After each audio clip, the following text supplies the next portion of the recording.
Such a powerful movie. I know you have a final thought on your heart before we bring the distinguished panel out to talk a little bit more about the Apostle Paul. I live very close to the Ronald Reagan Library.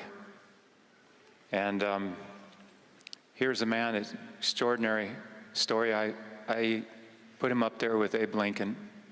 He had to fight against one of the greatest evils there ever was that killed over 150 million people. If we put Mao, 60 million.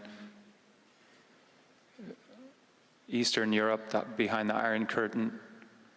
Our bosses, our leaders collaborated with evil.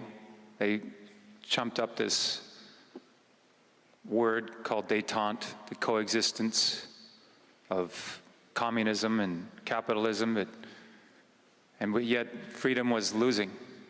We were losing our liberty. We were losing. He said that, Reagan said that détente, isn't that what a farmer does with his turkey all year long until Thanksgiving Day? What do we say to our brothers and sisters now caught behind their Iron Curtain? Give up your dreams of freedom now, because in order to save our own skins, we're just too willing to make a deal with your slave masters? Do you and I have the courage to say there is a price we will not pay? There is a point beyond which evil must not advance. He would go on to say that evil is powerless if the good are unafraid. Well, you and I have a rendezvous with destiny. We'll preserve for our children this, the last best hope of man on earth. Or we'll sentence them to take the last step into 1,000 years of darkness. We're at war with the most dangerous enemy that has ever faced mankind in his long climb from the swamp to the stars. And it's been said, if we lose this war, and in so doing lose this great way of freedom of ours, history will record with the greatest astonishment that those that had the most to lose did the least to prevent it from happening. Well, I think it's high time now that we ask ourselves if we still even know the freedoms that were intended for us by our founding fathers. Every generation of Americans needs to know that freedom exists, not to do what you like, but having the right to do what you ought. And that is the freedom that I wish for you. Set yourselves apart from this corrupt generation.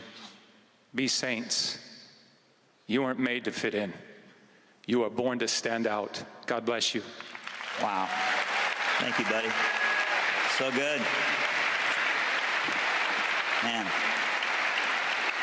Amen. It's awesome, brother.